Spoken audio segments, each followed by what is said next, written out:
people were also writing about the color of your hair. Yeah. Oh, that is the sensational topic. Because everybody remembered those very dramatic images when you would do your court appearances and your hair was all grey. Yeah. And then there was a lot of comment on, why you felt the need to dye it. I mean, I'm just bringing this up because this is the level of detail. I am very glad you're bringing it. Because I remember all the commentary. On why the hair dye is, the hair dye at the center of it. Is there a story there? Is there a story in the going grey and then coming back to dyeing your hair? Okay, I'll just, cut short.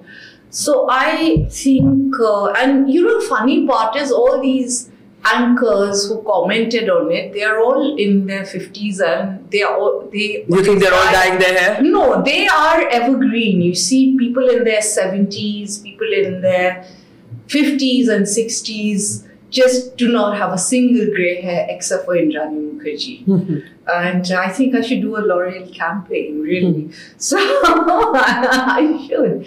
But anyway, so I started colouring my hair, I think from the age of perhaps 25. You want to colour try different colours, and then, over a period of time, which I'm not ashamed to say, I don't pretend to have jet black hair at the age in my 50s. I don't pretend to have. I did not even have jet black hair or,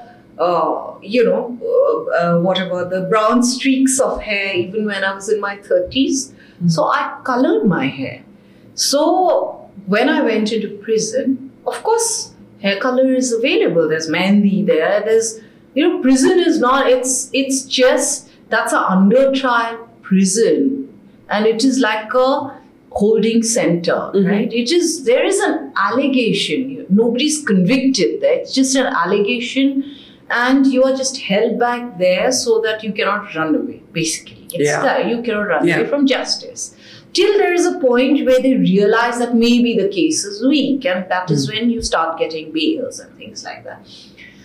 So there was a lot of people who continued to tell me that, listen, I think you just feel good about yourself. So initially, coloring my hair was not my priority. Obviously. I was dealing with, because at that point in time, I genuinely believed that Sheena was not alive. Something happened to her. So what people don't realize that there is a mother grieving inside for the loss of a child.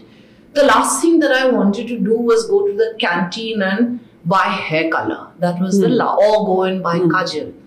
So obviously that was the biggest grief that I was going through. And at that point, I didn't even know what was going on with the outside, with all the things that were said about me, because the prison authorities also made sure that all that news did not come to me. If it came on television, they kind of changed the channels, or they kind of cut out the pieces from the article so that I was not disturbed.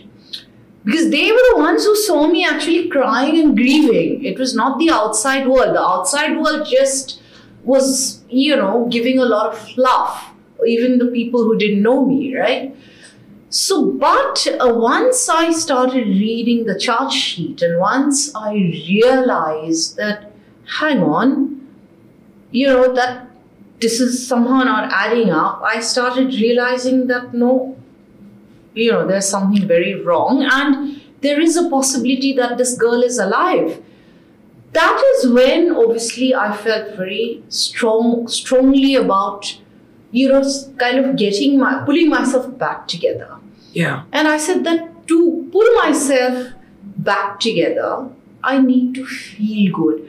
And black, whether you color your hair, whether you wear kajal, as much as people like to believe, particularly men like to believe you do all of that to lure them, I think women most of the time do it for themselves. And I did it for myself.